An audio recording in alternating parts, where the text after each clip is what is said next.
Today, we're pulling back the curtain on something that, let's be honest, shapes our lives way more than we realize: manipulation. And to do that, we're going to use Arthur Horn's book as our guide to break down how it all really works. So let's just start with a big question. Are you being manipulated right now? It's a little unsettling to think about, isn't it? But the book we're looking at today argues that for pretty much all of us, the answer is, yeah, probably. So the real question isn't if it's happening, but how. And look, we're not just talking about some movie villain stuff here. This is in the ads we scroll past, it's in the way your boss tries to motivate the team, and yeah, it can even be in our closest relationships. So today, we're going to deconstruct that hidden rulebook so you can start to see the plays as they happen. Okay, so to really get a grip on the mechanics, we have to do something important first. We need to look past the word manipulation and its bad reputation and just start with a clear, objective definition. So, what's the deal with influence versus manipulation? The framework in this book makes it super simple. Think of influence as this big umbrella. Under that umbrella, you've got a few different things: inspiration, emulation, and yep, manipulation. So, all manipulation is a type of influence, but not all influence is manipulation. Simple as that. Now here's where this framework gets really interesting. We tend to think of persuasion as the good guy, the honest alternative to manipulation. But this book, it defines persuasion as just one specific tool inside the manipulator's toolbox. It's not the opposite, it's a part of it. And that brings us right to the book's core definition. But take a close look at what's missing here. There's no mention of harm or malice or anything evil. It's just a neutral mechanical description. It's an attempt to change behavior to serve a goal. And staying objective like this is absolutely crucial if we want to understand how it all works. So now that we're on the same page with the definition, let's open up the manipulator's toolkit. The book breaks it all down into 3 fundamental tools. If you can spot these, you can spot pretty much any strategy. First up, we've got power. But hold on, the definition here might surprise you. It's not about being the strongest or the loudest person in the room. It's actually something way more subtle. See, in this context, power is all about the ability to help other people succeed, or, of course, the ability to make them fail.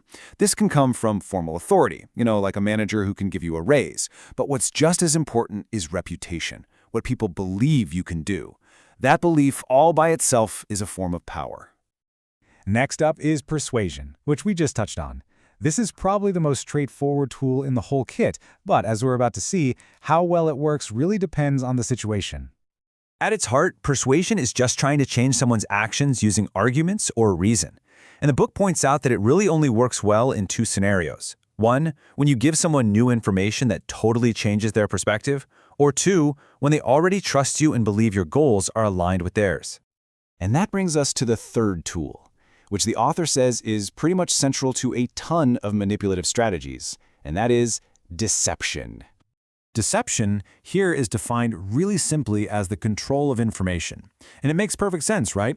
If people make decisions based on the information they have, then if you control that information, you can influence their decisions. The whole point of deception is to make the other person believe that the thing you want them to do is actually in their own best interest.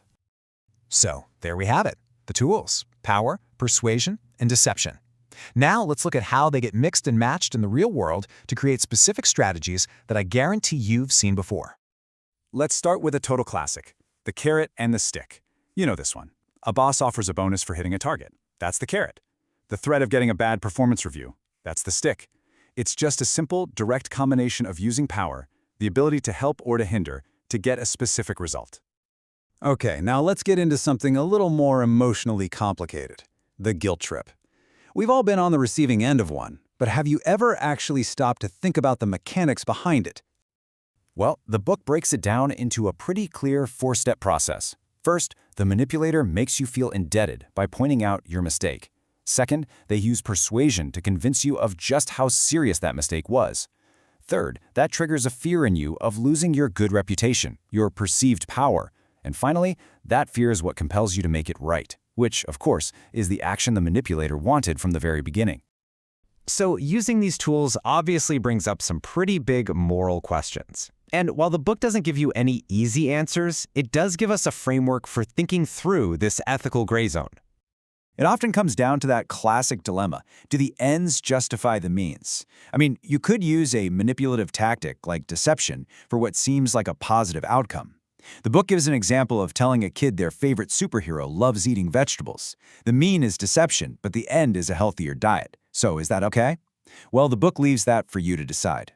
So after all this, what's the ultimate point of learning it all? Is it so you can become a master manipulator? No, not according to the author. The real value here is in building your defense. And this is really the biggest takeaway. Knowledge is your shield. Once you understand the definitions, the tools, and the tactics, you're not just a passive target anymore. You can actually see the game being played around you. So how do you actually put that into practice?